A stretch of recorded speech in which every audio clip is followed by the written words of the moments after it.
ప్రియా చేసిన పని వల్ల వేరే వ్యక్తి అన్విత జీవితంలోకి రావడంతో అతను పంపిన మెసేజ్ను చూసి ఎవరు నువ్వు అని తిరిగి ప్రశ్నించింది అన్విత. అతను పంపిన సమాధానం చదవగానే అన్వితకి టెన్షన్తో చిన్నగా చేతులు వణకడం మొదలుపెట్టాయి. పిచ్చిపిచ్చిగా మాట్లాడకు అని రిప్లై ఇచ్చింది అన్విత. నేను చెప్పేది నిజం అన్వి బంగారం.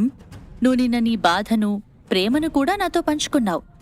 అందుకు గుర్తుగా నేను నీ మెడ మీద ఓ తీపి గుర్తును కూడా వదిలాను. ఇట్లు నీ షాడో అని రిప్లై ఇచ్చాడు ఆ వ్యక్తి. అతను పంపించే ప్రతి మెసేజ్ చివర అలానే షాడో అని ఉంటోంది. అన్విత వెంటనే తన మెడ మీద చూసుకుంది. అక్కడ ఎర్రగా కమిలిన పంటిఘాట్లు ఉన్నాయి. ఆమె కళ్లల్లో నీళ్లు తిరిగాయి.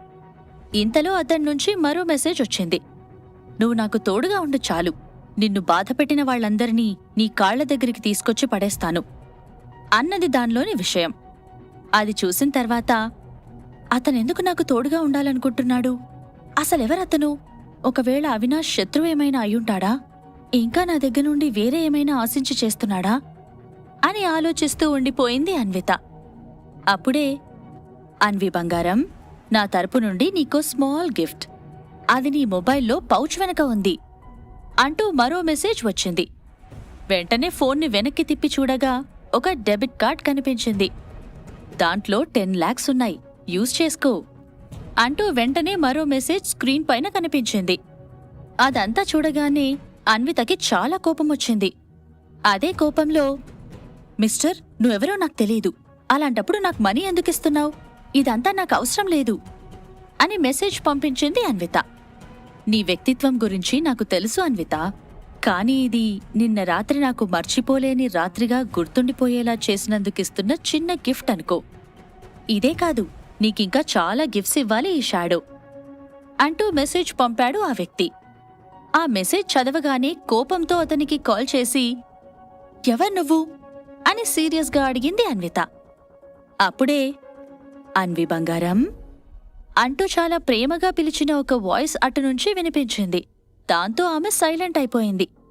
నిజానికి తన పెళ్లైన 4 సంవత్సరాలలో ఒక్కసారి కూడా అవినాష్ అంత ప్రేమగా పిలవలేదు. దాంతో కొంచెం తగ్గి, నాకీ డబ్బు అవసరం లేదు అని చెప్పేసింది అన్విత. ఎందుకలా చెప్తున్నావన్వి? ఇప్పుడు నీ దగ్గర ₹1 కూడా లేదని నాకు తెలుసు. సో ఈ కార్డ్ నీ దగ్గరే ఉంచి ఏదైనా అవసరమైతే యూజ్ చేసుకో అని చెప్పాడు ఆ వ్యక్తి. అవసరం లేదు, నా దగ్గర డబ్బు లేకపోయినా నేను కష్టపడి బ్రతుకుతాను, కానీ వీటిని తీసుకోను. దయచేసి నిన్న రాత్రి జరిగింది అక్కడితో వదిలేయండి అని అంది అన్విత. నీ గురించి తెలుసుకుంటున్న కొద్దీ చాలా ఇంట్రెస్టింగ్గా అనిపిస్తూ ఉంటుంది అన్వి డార్లింగ్. నిజంగానే నువ్వు నాకు బాగా నచ్చావు అని నవ్వుతూ వినిపించాయి ఆ వ్యక్తి మాటలు. అతని మాటలకు ఇరిటేట్ అయిపోతూ ఫోన్ కట్ చేసి పక్కన పడేసింది అన్విత. అప్పుడే ఆమె ఫోన్కి ఇంకో నంబర్ నుంచి కాల్ రావడంతో లిఫ్ట్ చేసింది. హలో, మేం సిటీ హాస్పిటల్ నుండి మాట్లాడుతున్నాం. ఇక్కడ చంద్రం అనే పేరుతో ఒక వ్యక్తి జాయిన్ అయ్యారు. అతన్ని తీసుకొచ్చిన వాళ్లు మీ నెంబర్ ఇచ్చారు. త్వరగా హాస్పిటల్కి రండి అని చెప్పింది నర్స్. ఆ మాటలు విని షాక్ అయిన అన్విత వెంటనే ఫ్రెష్ అయ్యి హాస్పిటల్కి బయలుదేరింది. రిసెప్షన్లో వాళ్ళ బాబాయ్ పేరు చెప్పి అతని డీటెయిల్స్ కనుక్కొని ఐసీయూ దగ్గరికి వెళ్ళింది. అక్కడొక నర్స్ ఉండడంతో, చంద్రం నాకు బాబాయ్ అవుతారు. ఇప్పుడు ఆయన ఎలా ఉన్నారు? అసలేం జరిగింది అని టెన్షన్గా అడిగింది అన్విత. ఆయనేదో షాకింగ్ న్యూస్ విన్నట్టున్నారు, అందుకే పడిపోయారు. లోపల డాక్టర్ చెక్ చేస్తున్నారు. కాసేపు వెయిట్ చేయండి అని చెప్పింది సిస్టర్. ఆమె చెప్పినట్టుగానే కాసేపటికి ఐసీయూ నుండి డాక్టర్ బయటికి వచ్చాడు. అతన్ని చూసి, డాక్టర్, మా బాబాయ్ ఎలా ఉన్నారు అని అడిగింది అన్విత. కండిషన్ చాలా క్రిటికల్గా ఉంది. ఆయనకి వెంటనే ఆపరేషన్ చేయాలి, లేదంటే అతన్ని కాపాడడం చాలా కష్టం అని చెప్పాడు డాక్టర్. అలా అయితే ఇంకెందుకు వెయిట్ చేస్తున్నారు? తొందరగా ఆపరేషన్ స్టార్ట్ చేయండి డాక్టర్ అని చెప్పింది అన్విత. సరే అయితే ముందు 8 లక్షలు కట్టి బిల్ చేయించండి, మిగిలింది ఆపరేషన్ తర్వాత చూసుకోవచ్చు అని సింపుల్గా చెప్పి వెళ్ళిపోయాడు డాక్టర్. ఏంటి, 8 లక్షలా? నా చేతిలో ₹1 కూడా లేదు. అలాంటిది 8 లక్షలు ఎక్కడి నుంచి తీసుకురావాలి అని టెన్షన్ పడుతూ వెంటనే అవినాష్కి కాల్ చేసింది అన్విత. ఫోన్ లిఫ్ట్ చేయగానే, మళ్ళీ ఎందుకు చేశావు అని సీరియస్గా అడిగాడు అవినాష్. నాకు వెంటనే 8 lakhs కావాలి, మా బాబాయ్ అంటూ మాట్లాడుతూ ఉండగానే కనీసం అన్వితను పూర్తిగా చెప్పనివ్వకుండా డివోర్స్ ఇవ్వాలంటే డబ్బు కావాలని డిమాండ్ చేస్తున్నావన్నమాట. ఓకే, ఇస్తాను. అయినా నాకు ముందే తెలుసు, నువ్వు మా ఆస్తిని చూసే మా తాతయ్యని మచ్చిక చేసుకుని నన్ను పెళ్లి చేసుకున్నావు అని నోటికొచ్చినట్టు మాట్లాడాడు అవినాష్. లేదండి, ఒకసారి నేను చెప్పేది వినండి. ఇప్పుడు మా బాబాయ్ హెల్త్ బాలేదు, హాస్పిటల్లో ఉన్నారు. డాక్టర్ ఇమ్మీడియట్గా ఆపరేషన్ కోసం డబ్బు కట్టమని చెప్పారు. అందుకే అడుగుతున్నాను, ప్లీజ్ నాకు ఈ ఒక్క హెల్ప్ చేయండి అని అడిగింది అన్విత. అప్పటికే అవినాష్ దగ్గర నుండి ఫోన్ తీసుకున్న లాస్య అదంతా విని, ఒకవేళ ఆపరేషన్ జరగకపోతే మీ బాబాయ్ చనిపోతాడా అని అడిగింది. సడన్ గా లాస్య వాయిస్ వినిపించడంతో కన్ఫ్యూజ్ అవుతూ, లాస్య, నువ్వెందుకు మాట్లాడుతున్నావు? వెంటనే ఫోన్ ఆయనకివ్వు అని కోపంగా అంది అన్విత. అరెరే అక్కా, నువ్వు ఇంకా ఏ లోకంలో ఉన్నావు? నేను బావబిడ్డకి తల్లిని కాబోతున్నాను అంటే నాకిక్కడ అన్ని హక్కులు ఉన్నాయి. అయినా తనకు నీతో మాట్లాడడం ఇష్టం లేదు, అందుకే ఫోన్ నాకిచ్చేసి వెళ్ళిపోయాడు అని చెప్పింది లాస్య. చూడు లాస్య, ఇప్పుడు ఇవన్నీ మాట్లాడడానికి టైం లేదు. మీ నాన్న హాస్పిటల్లో ఉన్నారు. ట్రీట్మెంట్ కోసం ఆయనకి చెప్పి నాకు 8 lakhs ఇప్పించు. తర్వాత నేనెలాగోలా డబ్బు అరేంజ్ చేసి ఇచ్చేస్తాను అని చెప్పింది అన్విత. ఇక నీ వాగుడు ఆపే అక్కా. ఒకవేళ అవినాష్ మా నాన్న ట్రీట్మెంట్ కోసం డబ్బులు ఇస్తానన్నా నేనొక్క రూపాయి కూడా ఇవ్వనివ్వను. నీకింకో విషయం తెలుసా? ఈరోజు మా నాన్న, అదే నీ ప్రియమైన బాబాయ్ హాస్పిటల్లో అలా ఉండడానికి కారణం నువ్వే. నేనే అతనికి ఫోన్ చేసి నిన్న రాత్రి నువ్వు వేరే వ్యక్తితో ఉన్నావని చెప్పాను అంటూ పెద్ద ఘనకార్యం చేసినట్టుగా చెప్పింది లాస్య. ఆ మాటలు వినగానే అన్వితకు చాలా కోపమొచ్చింది. ఇక ఆమెతో మాట్లాడి టైం వేస్ట్ చేయడం ఇష్టం లేక కాల్ కట్ చేసి డబ్బు ఎలా అని ఆలోచిస్తూ ఉంది. అప్పుడే, అన్వి, నీకు డబ్బులు చాలా అవసరమని నాకు తెలుసు. సో వీటిని యూజ్ చేసుకో. ఇట్లు నీ అజ్ఞాతవాసి అంటూ మెసేజ్ వచ్చింది. దాన్ని చూడగానే తన ఫోన్లో కార్డున్న విషయం గుర్తొచ్చి దాన్ని బయటకు తీసి చూసింది అన్విత. అందులో ఉన్న డబ్బులు ఉపయోగించుకోవడానికి అన్విత మనస్సాక్షి ఒప్పుకోవట్లేదు. కాని ఇప్పుడు ఆమెకంటూ ఉన్నది బాబాయ్ మాత్రమే. దాంతో తప్పక రిసెప్షన్ దగ్గరికి వెళ్లి డబ్బు కట్టేసి బిల్ తెచ్చింది. దాంతో డాక్టర్స్ ఆపరేషన్ స్టార్ట్ చేసేశారు. ఆపరేషన్ థియేటర్ బయట చైర్లో కూర్చున్న అన్విత ఫోన్కు, ఇంతకీ నేను చెప్పిన దానికి ఓకే అన్నట్టేనా? ఇక నాతో ఉండడానికి నీకెలాంటి ప్రాబ్లం లేదు కదా అని మెసేజ్ వచ్చింది. 4 ఏళ్లుగా తన భర్తను ఎంతగానో ప్రేమించింది అన్విత. కాని అతను తనను దారుణంగా మోసం చేసి ఇంట్లో నుంచి గెంటేశాడు. డబ్బు కోసమే పెళ్లి చేసుకున్నానన్నాడు. ఇక లాస్యను సొంత చెల్లిలా చూసుకుంటే ఆమె తన స్వార్థం కోసం ఎంతకైనా తెగిస్తోంది. తండ్రి ప్రాణాపాయ స్థితిలో ఉన్నాడని చెప్పినా పట్టించుకోవడం లేదు. అన్విత నుంచి ఎలాంటి సమాధానమూ రాకపోయేసరికి నో అనలేదంటే ఎస్ అని అర్థమనుకుంటున్నాను. సరే అయితే, నిన్న నైట్ వచ్చిన రూమ్కి మళ్ళీ ఈరోజు నైట్ 9 గంటలకు రా, నీకోసం వెయిట్ చేస్తూ ఉంటాను అంటూ ఆ వ్యక్తి నుండి మెసేజ్ వచ్చింది. దాన్ని చూసి విరక్తిగా నవ్వుతూ అక్కడే ఆలోచిస్తూ కూర్చుండిపోయింది అన్విత. మధ్యాహ్నమవుతుండగా ఫోన్ రింగ్ అవడంతో తీసి చూసింది. అవినాష్ కాల్ చేస్తుండడంతో లిఫ్ట్ చేసి, ఏంటి అని కోపంగా అడిగింది అన్విత. నువ్వు ఫ్యామిలీ కోర్టుకి ఎందుకు రాలేదు? నువ్వు అడిగిన డబ్బు ఇస్తా అన్నాగా, ఇంకా నీ ప్రాబ్లం ఏంటి అని కోపంగా అడిగాడు అవినాష్. ఇక చాలు ఆపండి, మీకు కావాల్సింది విడాకులేగా, ఇచ్చేస్తాను. కాకపోతే ఇప్పుడు బాబాయ్కి ఆపరేషన్ జరుగుతోంది, సో నేను రాలేను అని చెప్పింది అన్విత. తనకి ఎదురు సమాధానం చెప్పడంతో అవినాష్ ఈగో హర్ట్ అయ్యింది. దాంతో, నువ్వెవరితో మాట్లాడుతున్నావో తెలుసా అని కోపంగా అరిచాడు అవినాష్. తెలుసు, నిన్న మాజీ మొగుడుతోనే మాట్లాడుతున్నాను అంటూ కోపంగా కాల్ కట్ చేసింది అన్విత. కాసేపటికి ఆపరేషన్ కంప్లీట్ అయిపోయింది. డాక్టర్ బయటికి రాగానే, మా బాబాయ్కి ఎలా ఉంది డాక్టర్ అని అడిగింది అన్విత. పర్లేదు, ఇప్పుడాయన బాగానే ఉన్నారు.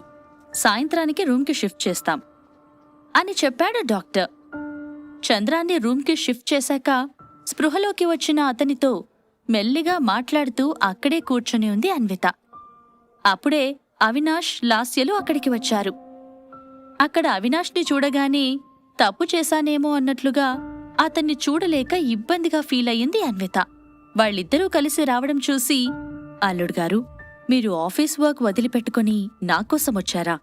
నిజంగా చాలా సంతోషంగా ఉంది అంటూ లాస్య వైపు తిరిగి, లాస్య, నువ్వేంటి బావగారితో కలిసొచ్చావు అని అడిగాడు చంద్రం.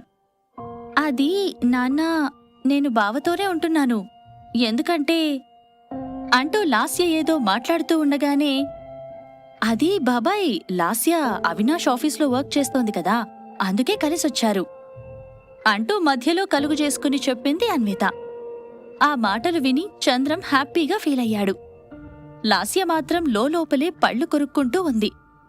అందులోనూ అవినాష్కి చాలా క్లోజ్గా నిలబడి ఉండడంతో ఎక్కడ చంద్రంకి అనుమానమొస్తుందోనని, లాస్య, నువ్వెళ్ళి బాబాయ్ కోసం ఈ మెడిసిన్స్ తీసుకురా అని చెప్పింది అన్విత.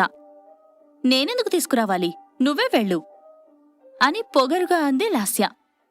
అక్క చెప్పినప్పుడు అలా ఎదురు మాట్లాడ్డం తప్పు లాస్య, వెళ్ళు అని చిన్నగా చెప్పిన చంద్రం మాటలకు అవినాష్ వైపు చూసింది లాస్య. అతనేమనకపోవడంతో కోపంగానే అక్కడ్నుంచి వెళ్ళిపోయింది. అన్విత వైపు ఒకసారి చూసి, మావయ్య, నేను మీతో ఒక ఇంపార్టెంట్ విషయం మాట్లాడాలి అంటూ ముందుకు వెళ్లాడు అవినాష్. అతను దేని గురించి మాట్లాడబోతున్నాడో అర్థం కావడంతో, బాబాయ్, మేమిప్పుడే వస్తాము అని చెప్పి అతని చేతిని పట్టుకొని బయటకు లాక్కొచ్చింది అన్విత. ఏయ్, ఎందుకు నన్నిలా తీసుకొస్తున్నావు? నేను ఆయనతో ఒకసారి మాట్లాడాలి అంటూ ఆమె చేతిని వదిలించుకున్నాడు అవినాష్. చూడండి, బాబాయ్కి ఈ రోజే ఆపరేషన్ అయ్యింది.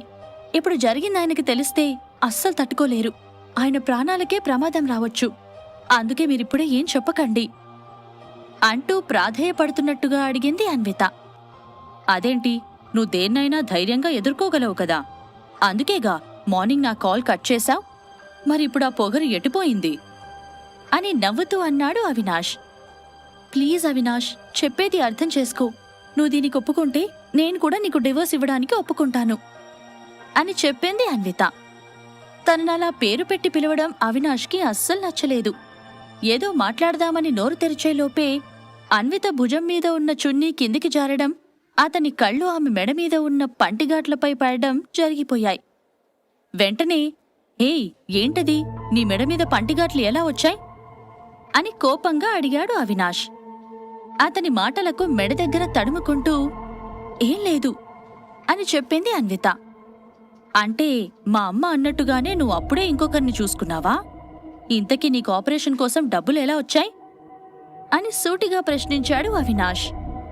ఆ మాటలు వినగానే ముందు రోజు రాత్రి తను వేరే వ్యక్తితో ఉన్నది గుర్తొచ్చింది. కాని దాన్ని బయటికి కనపడనీయకుండా, అవన్నీ నీకెందుకు అని కోపంగా అడిగింది అన్విత. ఎందుకంటే ఇంకా నేన్ని భర్తనే కాబట్టి. అలాంటిది నువ్వలా వేరే వ్యక్తితో ఉండి నన్ను చీట్ చేయడానికి సిగ్గుగా అనిపించలేదా అని సీరియస్గా అన్నాడు అవినాష్. ఏంటి, చీటింగ్ గురించి నువ్వు మాట్లాడుతున్నావా? నువ్వైతే ఏకంగా ఒక అమ్మాయిని ప్రెగ్నెంట్ చేసి నా ముందుకు తీసుకురావచ్చు, కాని నా ఒంటిపైన ఒక గీత కూడా కనిపించకూడదు, అంతేనా అని తిరిగి ప్రశ్నించింది అన్విత. ఆ మాటలు వినగాని అవినాష్ కళ్ళు కోపంతో ఎర్రబడ్డాయి. సరే, నీకు నచ్చినట్టు చేసుకో. అలానే నేను కూడా ఈ విషయం గురించి వదిలేస్తాను.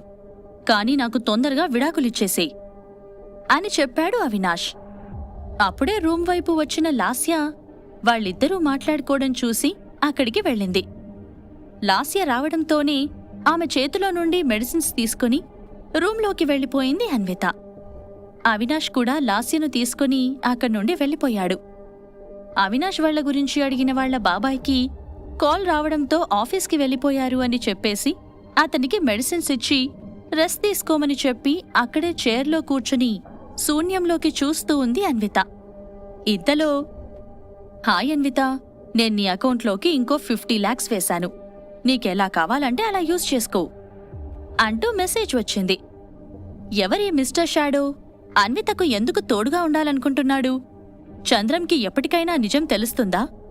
అన్విత వేరొకరితో ఉందని తెలిసిన తర్వాత అవినాష్ మౌనంగా ఉండబోతున్నాడా? ఈ ప్రశ్నలకు సమాధానాలు తెలుసుకోవాలంటే నెక్స్ట్ ఎపిసోడ్ వినాల్సిందే. క్రింద ఇచ్చిన లింక్ ని క్లిక్ చేసి పాకెట్ ఎఫ్ఎం యాప్ ని ఇన్స్టాల్ చేసుకోండి. Stay tune to pocket FM.